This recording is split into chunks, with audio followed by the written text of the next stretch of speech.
Hey everyone, Chris Sawyer here. The Varietal Show is back. I am here at the amazing Stoller Estate winery, and this is the family estate, and the vineyard behind us is the Stoller property.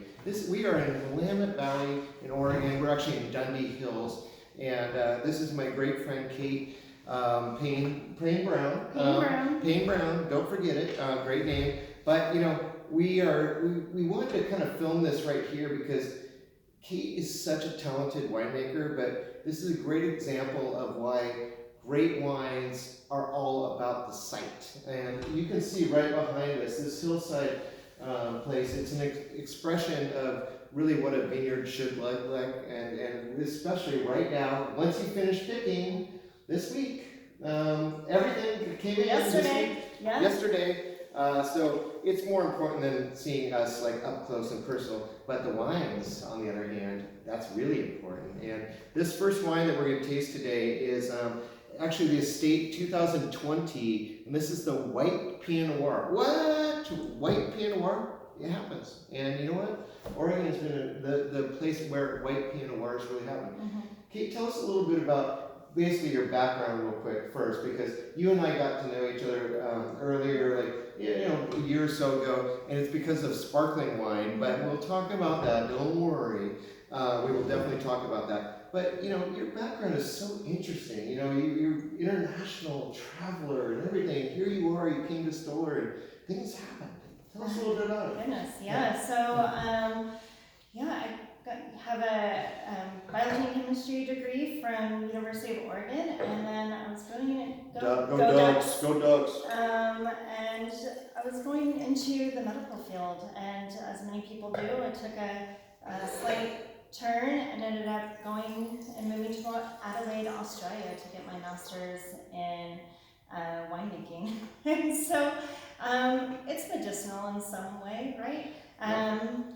So no, it was great, and came back here in 2007 to do harvest, and then got a job after that in the Dundee Hills for another winery, and then left that winery and started working for a French consultant in 2013, and really in 2014 I came here in kind of a consulting fashion to help start the sparkling program and to look at some other things here, and it was great. Yeah. So, and then in 2015 I came on full time to really run the reserve winery and like the sparkling program and build some of these offerings that are just made for our club members. Yeah, this is amazing stuff. I've stayed here on this property. I love these wines ever since it first started. I mean, really, 2013 was when the first tasting room started here. And it's expanded, believe me. It's interesting. Behind us, you can't really see it too well, but the experience tasting room back there where you can really experience a lot. This is more of the kind of the expressive, like the estate kind of stuff, and especially the exclusive reserve kinds of wines up here. But really, we're looking at a hillside here that's really facing southwest, and it's really great growing conditions. What do you love so much about being here and looking at this and going, yeah, those are the grapes that I work with? Yeah, no, it's really a partnership with the land, right? So we're working together, and I think it's about creating a world and an ecosystem in which everybody's getting a little bit of something. So the land's giving us this beautiful fruit. We are taking it and transforming it into something really beautiful, and it's also about the people that help work the land as well. So it's really lovely to be able to go out and look at the vineyard and be like, you know what, we're not quite there yet. And since we, in terms of when to pick or how to farm, we have a really intimate knowledge of how this land works and what how each different section kind of expresses itself. So I love working for an estate because it allows me to get really myopic and really be able to identify which sections might do well with a white Pinot Noir. Myopic, you guys. Remember that term and these wines. So you can see this is actually white, you guys. So this is Pinot Noir. Remember, the grape itself is it's a red grape, dark red. In some cases, it depends on which clone it is, how dark it is. But the fact is, you don't make it red until you put it with the skins. And that's how red wines become red wines, is they're actually clear when you put it through there. So that's an interesting press program. Yeah, How do you I do think that? it fits well thinking about how we treat, you know, we've really established ourselves in the sparkling winemaking world, and this is Thanks just to you. but I think, yeah, you know, we press it similarly to sparkling wine, and it's really thinking about the maturity of the grapes, but pressing it so gently in that you're getting, we don't want the extraction from the skins, so it's a different press cycle. So borrowing from that information of making sparkling wine was enabled us to really think about making a white Pinot Noir. Well, it's a beautiful wine. I mean, just overall, I mean, I love this whole program that you've started with the white Pinot Noir, and it really exemplifies what Pinot Noir is. And don't forget, Pinot Noir is also the father of Chardonnay. So, I mean, we would not have sparkling wines, you guys, if it wasn't that Pinot Noir was the father of Chardonnay and Pinot Meunier. Okay, so like that's what the three grapes of Champagne region are those three grapes, and Pinot Noir is the genesis of it all. So amazing flavor profile. I mean, I want something like a white pasta dish. I want the trout dish that I had last night, which was killer. I want a cauliflower gnocchi with this, and other things. I could go on for about a long time, but we're going to talk about some other ones. Yeah, let's do it. So wine number 2 is the Stoller Winemaker series here on the estate. Obviously, we've got some amazing fruit here. You have to really work for this one. Yeah, it's like the udders of a cow. I Like, know. come on, you can put out that milk. Come on. See, I am a good cow milker. Don't forget, I'm from Petaluma, California. Winemaker Series Whole Cluster Pinot Noir 2021. Young wine, but nothing but great potential. Moving on. I mean, whole cluster, when you talk about, you know, destemming and all these kinds of equipment that we have to destem, you know, to take these grapes off the stems. Why is leaving the stems on so important? Taking the whole cluster by itself. I think for a number of reasons. The style of this wine is made in not only traditional whole cluster, we add some, you know, stem inclusion, macerated berries along with the stems, but we also utilize a method called carbonic maceration, and that is used a lot in Beaujolais with Gamay. In order to get a lot of fruit characteristic, a lot of, you know, there's bubblegum and bright red fruit. And we started making this wine in smaller quantities in 2015. And I really liked what it did, that carbonic maceration. It's really bright, it's floral, it's not really tannic. It's lighter on its feet. So the whole cluster, that combination of more traditional stem inclusion, whole cluster gives that spiciness. And then the carbonic maceration gives that like bright red fruit characteristic. This is a wine that I like to drink, you know, with a heavier meal simply because it is lighter. It's kind of going against like that, kind of in that antagonistic way to food. But this is something that I always like to have at like Thanksgiving when. Exactly. And remember Thanksgiving, and just think about Thanksgiving, even though it's not every day, even though it could be, you guys.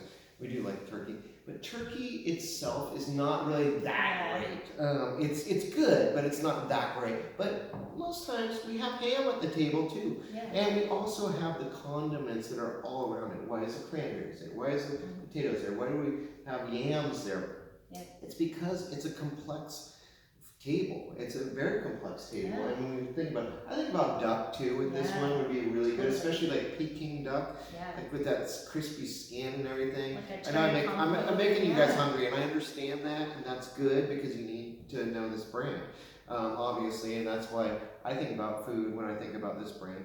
And Stoller, you know, this is the Winemaker series, though. It's special, isn't it? It is really special. You know, I'm really proud of this wine, and it's something that really another wine that we make solely for our club. So, and it's great up here to be able to play around with different expressions of the fruit. We get a chance to really be geeky and to create something that's very fun. And so this is something that, you know, in this portfolio of the winemaker series, it allows me to, you know, being geeky is fun, you guys. Don't forget that. Geeks are great. Yeah. Geeks are wonderful. You're an awesome geek. You're an awesome geek. Speaking of geeking out, so this property behind us, before it became this luxurious vineyard site, it was also known as a very good turkey farm.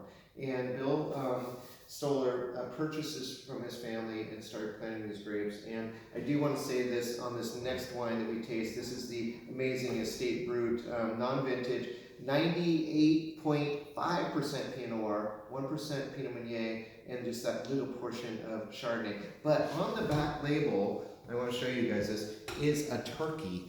And you can see it right there. So it is a very important part of this wine.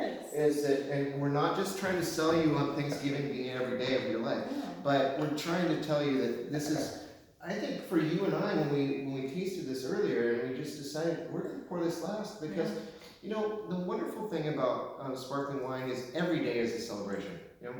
And you agree with that? Yeah, I agree with that. I hope you guys agree with that. And you know, when we talk about fine cheeses and things like that, I was just down in the Rogue Valley at the Rogue Creamery. I mean, unbelievable. Top cheese of the world in 2019.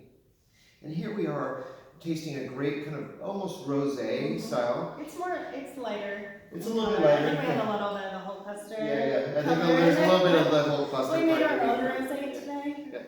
And I will say one thing, and I know that my friend Rebecca, who's here with us, and Michelle over in the corner there, my great friends, tasting sparkling wine out of flutes is not the best example of how to taste Chardonnay or sparkling wine in general. I use Chardonnay glasses usually, and it's because you really want to smell the wine instead of having it in a small thing. And the bubbles are great. Don't worry, the bubbles are going to happen, you guys. But it's really smelling it, and this has a beautiful aroma, doesn't it? It does. I think you get that Pinot Noir. You get, you know, it has 1% of Meunier, but that's an important percentage. Yeah. And so we've got a small section of Meunier on the property that we use in our Brut Rosé as well. And it's just really fun to work with. So making the non-vintage is another point of pride because it's allowed us to grow our sparkling program here. So, and which I'm a fan of, like give me all the bubbles all of the time. And that's well, you know, it's not even like we got into the turkey thing, but like lox and bagels in the morning. Hello, you got me right there. You've got me with the cheese plate afterwards, after the whole dinner is done, and you've got me there with a great cheese plate and that side salad with pomegranate in it. And I told you, pomegranate, I love pomegranate. A little bit of nuts maybe in there. If we're doing it in Oregon, of course they're hazelnuts, roasted, of course. But this is just brilliant. I love it, and it's just such it's an aromatic wonder, but then the flavor is very complex, and it's wonderful, and it's very reflective of where we're at right now. Right, this vineyard is in this glass right now. Yeah, I think I agree. I think it's certainly an expression of our property. It doesn't spend quite as long on these, so you still get a lot of that bright fruit characteristic. But that it does have that kind of autolysis, that mouthfeel. And yeah, I think it's a beautiful wine. It's fun to make, and it's fun to drink. Actually, it's great to, you know, sit down towards the end of harvest and enjoy some sparkling wine with you. Here to the 2022 harvest, and great to be here with you, Kate, and just wonderful to be here at Stoller Estate again. You guys, Willamette Valley is amazing, but this Stoller Estate property is just one of the granddaddies of them all. Just because it's not just about the vineyards, it's about the landscape of this whole region. And this is a very good place where we're looking southwest of this. And what were they thinking in the old days? You know, what was David Lett, the pioneer who came here? Why did he plant the grapes here in Dundee Hills? Well, he was on to something, you know. He was And onto here we are, something. look at the size of this vineyard, and it's the real deal. And so thank you once again for My listening. pleasure. It's great to see you. Looking forward to Cheers. seeing you next And time. here to all the times we share and tasting one of these fabulous Let's do it. Okay, All right. cheers. Thanks.